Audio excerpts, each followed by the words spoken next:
우리 사회가 복지를 국가적인 차원에서 다루는 것은 그것이 생존을 위한 기본적인 바탕이 되기 때문입니다. 그런데 그 기본적인 생존을 위한 제도가 온갖 규정과 규칙을 내세우며 마치 차 포를 뗀 장기판처럼 허점이 많다는 사실은 잘 알려지지 않고 있습니다.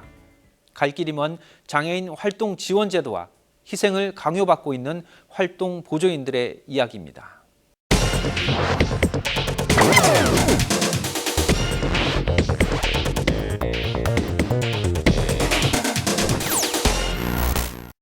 장애인 활동 지원 제도는 지난 2007년 장애인 활동 보조 서비스로 시작해 2011년 장애인 활동 지원에 관한 법률 제정으로 본격 확대 시행됐다.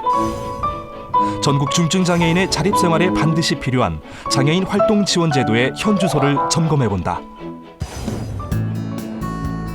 경추 장애가 있는 복계미 씨는 장애인 활동 지원 제도를 통해 활동 보조인 박은선 씨를 만났다.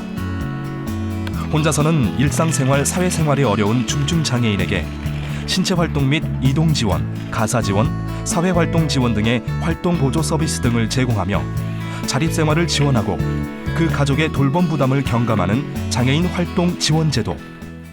말 그대로 생존권이 그 활동 보조인을 통해서 이제 보장이 되는 건데, 그리고 저는 혼자 살고 있기 때문에, 독거로 살고 있기 때문에 항상 어떠한 위험이 처해 있을 상황이 그게 항상 노출되어 있는 거죠. 중증 장애인의 인간다운 삶과 자립생활을 위해 무엇보다 중요한 장애인 활동 지원 제도이지만 장애인 단체에서는 이들의 권리를 충분히 보장하지 못하고 있다고 말한다. 장애인은 그러면 무조건 해줘야 돼? 그러면 도덕적 해이가 나타나 라고 또 판단을 해버리는 부분들이, 이게 생존권에 대한 개념으로 보지 못하는 행정기관들의 문제라고 생각이 듭니다. 사실 권리 보장으로 봐야 되는데, 활동보조 같은 경우는 집에서 오는데 몇 분 걸려요? 또 행정 편의를 위해 장애인을 등급으로 나누는 장애 등급제와 기초생활수급자가 아니면 부양 의무제에 따라 일정 수준 내야만 하는 본인 부담금 때문에 장애인 활동 지원 제도를 이용하기 어려운 장애인이 많은 것이 현실이다. 근육장애가 있는 문정길 씨의 상황이 그러하다. 부양 의무제 때문에 저가 활동 보조 지원도 못 받고 의료 지원도 못 받고 생활도 잘 못하고 있어요. 이게 안 되는 게 너무 많아가지고 생활이 안 돼. 현재 활동 지원 제도의 본인 부담금 부과 방식은 부양 의무가 있는 가족이나 가족 구성원들의 소득을 기준으로 하고 있다. 하지만 소득이 없는 장애인에게 한 달에 5, 6만 원은 꽤 큰 돈이다.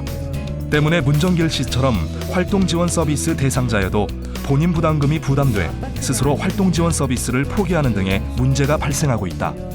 최중증 장애인들은 본인 부담금은 꽤 나오잖아요. 많이 쓰시니까.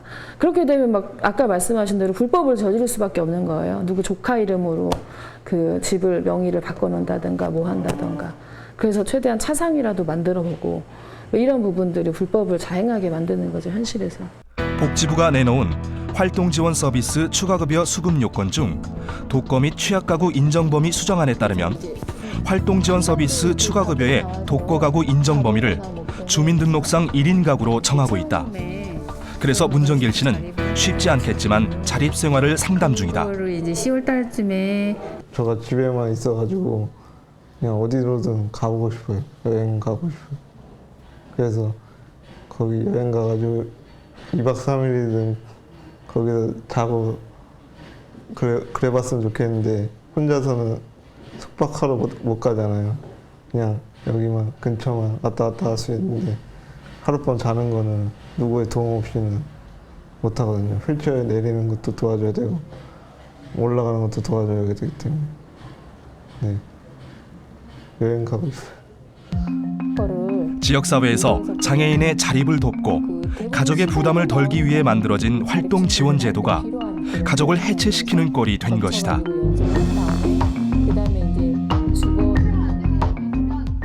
장애인 활동 지원 제도를 둘러싼 문제는 이뿐만이 아니다. 지자체에서 자체적으로 실시하고 있는 장애인 활동 지원에 대해 보건복지부가 제동을 걸었다. 중증장애인 24시간 활동 보조가 기존 활동 보조 등과 유사 중복된다는 이유에서다. 이에 포천시는 시비를 통해 지원하고 있던 시추가 장애인 활동 지원에 대해 지난 4월 2일부터 신규 신청을 받지 않고 있다. 저희가 2013년부터 이 시추가를 진행을 했었는데 그 2015년 한 상반기쯤에 보건복지부에서 이제 공문이 내려온 거죠. 그 새롭게 시에서 시행하는 사업들에 대해서는 사회보장기본법에 따라서 협의를 받아야지 그 사업을 진행을 할 수 있다라는 공문을 받고 저희가 작년 7월에 이제 복지부에 협의를 받았어요. 근데 협의 결과가 이제 24시간 추가는 좀 지양을 하라는 쪽으로 협의 결과가 내려와서 저희가 2016년부터는 그 시추가 24시간 같은 경우는 지금 신규 대상자는 받지 않고 있는 상황입니다.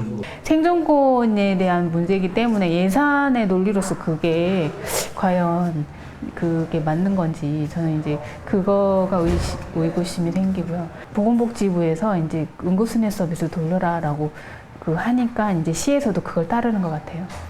포천시에만 의무가 없다라는 식으로 얘기를 해요.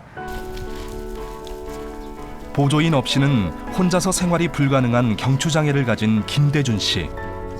그는 낮 시간에는 활동 보조인의 도움을 받고 저녁 시간에는 어머니의 도움을 받아 생활하고 있다. 하지만 요즘 나이든 어머니의 몸이 편찮아 신규로 시추가 활동 지원을 받으려 했지만 거절당했다. 보건복지부에서 나라에서 그렇게 해라고 해놓으면 거기에 따르는 후속 무슨 시스템이 갖춰져야 되는데 시스템 자체도 안 갖춰져 있으면서 나라에서 하지 말았다고 해서 딱 끊어버리면 과연 포천시청이 포천 시민을 위하는 건지 나라를 위하는 건지 난 거기에서 헷갈려. 나도 헷갈려요. 본인도. 그러면서 항상 죽을 수밖에 없는데 근데 당장 사람이 금세 죽는 건 아니잖아요. 김대준 씨는 불편한 심정을 토로했다. 그도 그럴 것이 며칠 전 어머니가 병원에 10여일 넘게 입원하면서 야간에 도움을 받을 활동 보조인을 구하지 못해 심각한 상황에 처할 뻔했기 때문이다. 하지만 이미 일부 지자체도 활동 지원 신규 지원을 받지 않는 가운데 포천시 역시 복지부의 권고 수준에 맞춘 신규 활동 지원조차도 어렵다는 입장이다. 24시간 부분에 대해서는 저희는 어떤 지금으로서는 신규 대상자는 받지 않을 계획에 있습니다. 기존은 갖고 있는 분들은 기존에 받고 있는 12분에 대해서는 저희가 계속 지원을 해드리고요. 네. 교통사고로 장애를 입은 지 19년. 활동 지원 제도를 알기 전 김대준 씨는 방에만 있었지만 이 제도를 알고 난 후 인권 강사로 다시 사회생활을 할 수 있게 되었다고 한다. 장애인 활동 지원 제도로 인해 찾아온 긍정적인 많은 변화. 그리고 사회의 구성원으로 필요한 사람이 되고 싶다는 김대준 씨의 희망이 다른 이들에게도 이어지길 바란다. 네, 당초 목적과 달리 제 역할을 못하고 있는 장애인 활동 지원 제도에 대해서 함께 이야기를 나눌 분을 모셨습니다. 한국장애인 자립생활센터 협의회 활동보조위원회 이명찬 위원장입니다. 안녕하십니까? 안녕하세요. 네. 사실 이 활동보조인 서비스 이런 단어가 일반적으로 비장애인들에게는 굉장히 좀 낯선 단어이긴 해요. 이 제도, 그러니까 장애인 차별금지법 이래로 이렇게 생겨난 활동 지원 제도가 어떤 식으로 운영이 되고 있고 또 어떤 등급을 갖고 있는지 좀 소개를 좀 부탁드리겠습니다. 활동보조 등급은 1등급에서 4등급까지 있고요. 네. 그리고 이제 특 1등급, 특 2등급 해갖고 체중증 장애인, 체중증 독고장애 이런 식으로 등급이 나눠져 있습니다. 그 등급별로 그러면 받을 수 있는 서비스 자체가 좀 다른가요? 서비스가 달라지는 건 아니고 이제 시간의 차이가 있습니다. 이용할 수 있는 금액, 그 차이, 저희는 편하게 시간이라고 얘기하는데 네. 시간의 차이가 있는 거죠. 그러니까 하루에 10시간이냐 아니면 15시간이냐 이렇게 네. 그 활동 보조인을 도움을 받을 수 있는 시간이 달라진다. 네. 이런 말씀이시고. 그 아까 얘기가 잠깐 들어보니까 이제 부모님 또는 가족들이 재산 상황이라든가 이런 것들도 그 등급을 결정하는데 한 요인으로 지금 작용을 하고 있는 것 같아요. 네. 일단은 가족과 같이 살고 있으면 네. 독고 장애인으로 안 보기 때문에 네. 예, 독고 장애인 안 보기 때문에 시간 최고치 점수를 못 받는 거죠. 그 잠깐 이제 영상에서 나왔던 여러 가지 문제점들 중에 하나가 이제 뭐 낮은 단가 얘기도 있었고, 그다음에 본인 부담금 얘기도 있었고, 그다음에 뭐 연령 제한 이런 것들이 있는데 본인 그 부담금이 너무 높아서 서비스를 받지 않고 있다라는 얘기도 있던데 본인 부담금이라는 게 어떤 겁니까? 저희가 서비스를 받으려면 일정 부분의 본인이 금액을 내야지 그 자기한테 그 할당된 그 금액을 정부로부터 받을 수 있거든요. 네. 근데 그게 이제 저희 장애인들은 아직까지는 그 취업의 기회가 많지 않기 때문에 그렇죠. 소득을 내지 못하는 장애인들이 상당히 많이 있습니다. 근데 그분들한테 이제 그 본인 분담금 뭐 저 같은 경우도 10만 원 정도 내고 있는데 네. 예, 그 정도 돈은 금액이 상당히 부담스러운 거죠. 예, 이 본인 부담금 측정은 개인 소득으로 측정을 하면 상당히 좋을 것 같은데 가계 소득으로 그러니까 제 아버지나 가족이 누군가가 돈을 벌면 네, 그것도 누군가가 들면 그게 가계 소득으로 잡히기 때문에 네. 그만큼의 본인 부담금이 측정이 되고 있어요. 사실 개인적으로 봤을 때는 이 중증 장애인들 같은 경우에 경제 활동을 하기가 굉장히 어렵기 때문에 네. 이런 본인 부담금을 책정하는 것 자체가 부담일 수밖에 없는 상황입니다. 네, 그렇죠. 그래서 이용을 안 하시는 경우도 상당히 많이 있다고 들었습니다. 그 부담금이 부담이 됐기 때문에. 네. 그리고 연령 제한에 따라서 이 뭐 등급도 달라지는 건가요? 저희는 지금 또 활동보조 서비스가 65세, 만 65세로 정해져 있습니다. 그래서 네. 만 65세가 넘어가 버리면 저희가 활동보조 서비스를 받지 못하고 장기 요양을 받게끔 정부가 그렇게 해놨기 때문에 네. 문제가 되고 있습니다. 사실 이제 중증 그 장애인 분들이 나이가 든다고 해서 장애가 해소가 되거나 이런 건 아니지 않습니까? 근데 갑자기 서비스가 중단이 된다는 건 좀 이해하기 힘든데요? 그러니까 정부가 저희한테 선택권을 좀 줘야 되는 건데 네. 그 선택권을 주지 않고 바로 노인 장기요양처럼 받을 수 있게 해놓은 건데 문제는 저희 장애 영역하고 노인성 질환은 상당히 차원이 있거든요. 차원이 틀리거든요. 그렇죠. 근데 저희가 65세가 됐다는 이유로 정부는 노인으로 규정하고 장기요양 서비스를 받게끔 해놓은 거죠. 그리고 보니까 이제 영상에서 이게 포천시의 예를 들면서 네. 정부에서 나오는 이런 그 중증 장애인에 대한 지원 외에도 자치단체가 이렇게 주는 지원금이 있는데 이런 부분에서 제한을 걸고 있는 것 같아요, 정부에서. 활동보조 서비스 같은 경우는 서울시 지금 복지부에서 그 시간을 주고 있고요. 네. 서울시에서 그다음 각 구에서도 주고 있는 상황이 지금 있는데 그게 결국 그 충분히 주고 있어서 이 사람한테 주는 게 아니고 서울시나 복지부에서 주는 시간 합쳐도 이 사람한테 24시간이 안 되고 턱없이 부족하기 때문에 그 부족한 시간을 구해서 지원을 하는 거거든요. 어찌 보면 정부가 주는 지원이 사실 턱없이 부족하기 네. 때문에 자치단체나 기초자치단체에서 네. 지원을 해주고 있는데 정부가 그것이 유사한 지원이다라고 해서 막고 있다 이런 네. 말씀이시잖아요. 이 장애인 활동 지원 제도는 장애인 당사자의 권리와 또 삶의 만족도를 나타내는 표본의 지수라고 이렇게 얘기를 하고 있습니다. 근데 보다 높은 만족도를 위해서는 장애인 이용자들의 권리와 또 활동 보조인 노동자들에 대한 권리가 먼저 보장이 돼야 할 것으로 보입니다. 포천시의 한 장애인 관련 단체. 이곳에서 장애인 7대 정책 요구안 관련 포천시의회 간담회를 앞두고 활동 보조인과 이용자들이 한자리에 모였다. 그리고 이들 사이에 특별한 사연을 가진 활동 보조인 박은선 씨가 있다. 그녀는 경추 장애가 있는 복개미 씨의 손과 발이 되어주는 것뿐만 아니라 곁에서 사회 활동과 일상생활을 나누며 삶의 호흡을 맞춰가고 있다.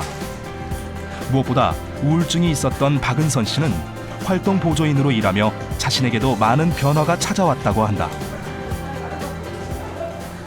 저도 이제 장애 아이를 키우다 보니까 너무 이제 저만 힘든 줄 알았어요.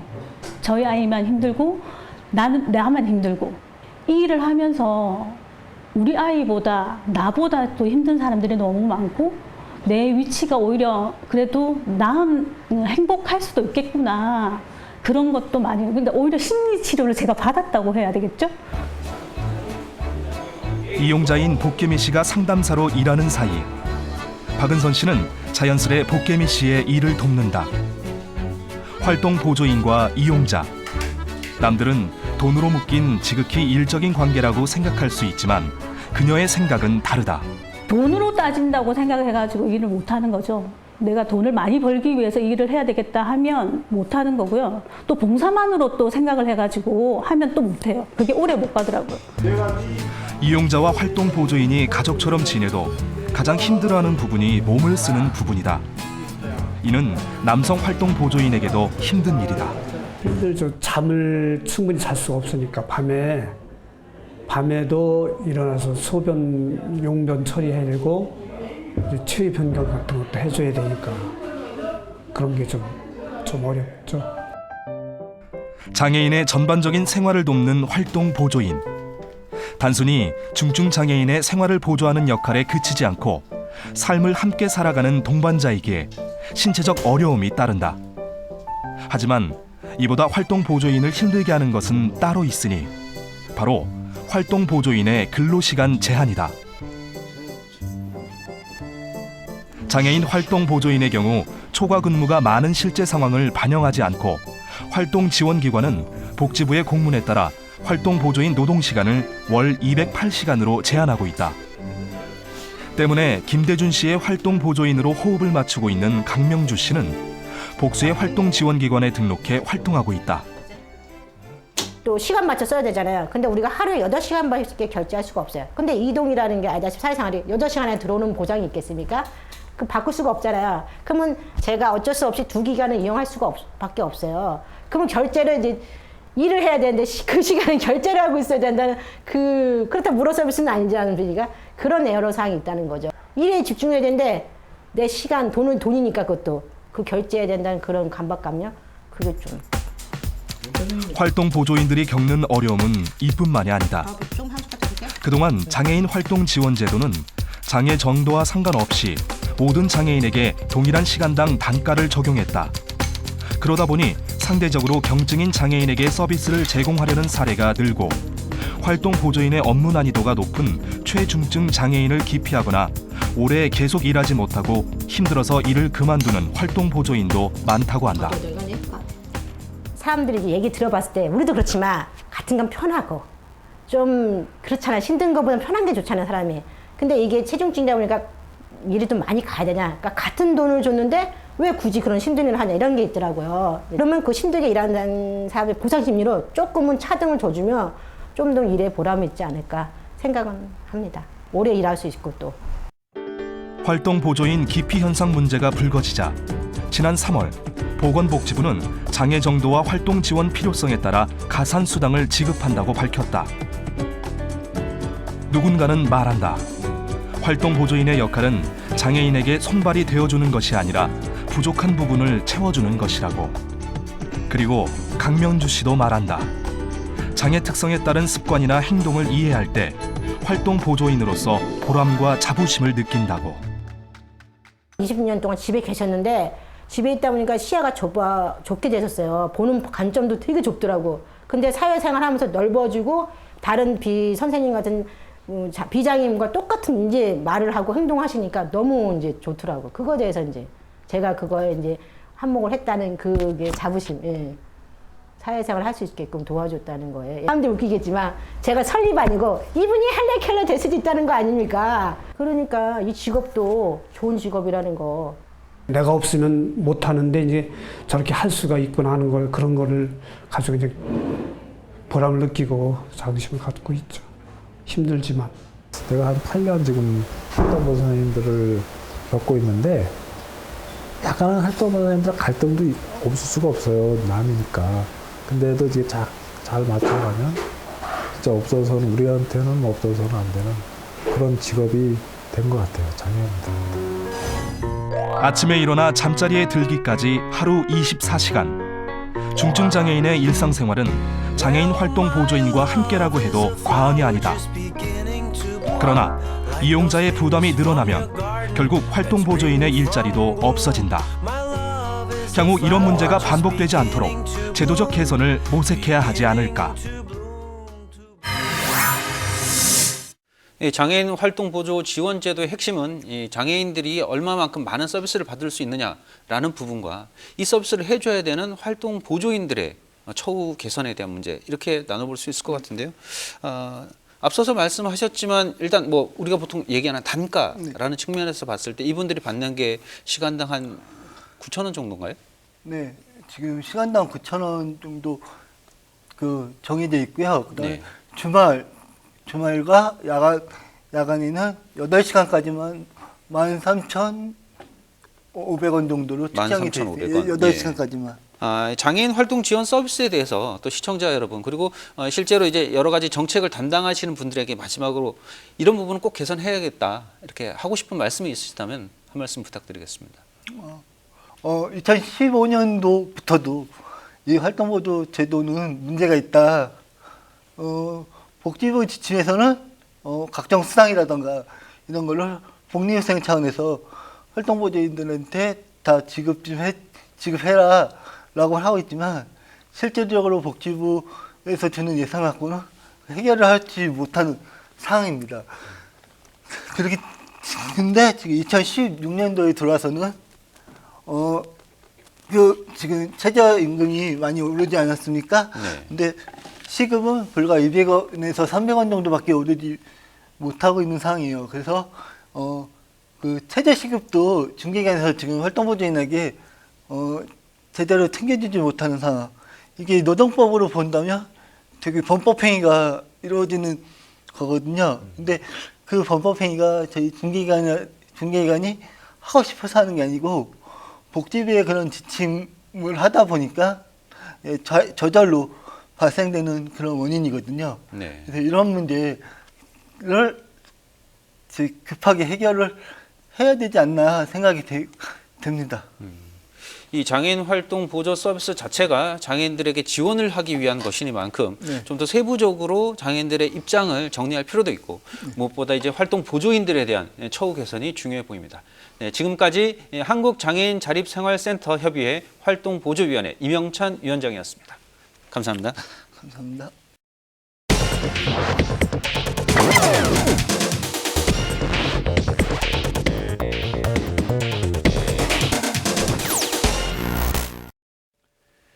장애인 활동 지원법에 따라 2년에서 3년에 한 번씩 활동 지원 서비스 수급 자격을 갱신하는 조사를 실시하고 있습니다. 그런데 중증 장애인의 경우 장애가 개선되는 경우가 극히 제한적임에도 불구하고 등급이 하락하는 사례가 적지 않게 발생하고 있습니다. 문제는 등급 간 간격이 크다 보니 등급이 떨어진 분들이 끼니를 줄여야 하는 상황까지 발생한다는 겁니다. 이러다 보니 장애인 지원 제도의 양적인 성장에도 불구하고 질적인 부분이 많이 아쉽다라는 현장의 목소리에 조금 더 귀를 기울여 주기를 기대합니다. 오늘 순서 여기까지입니다.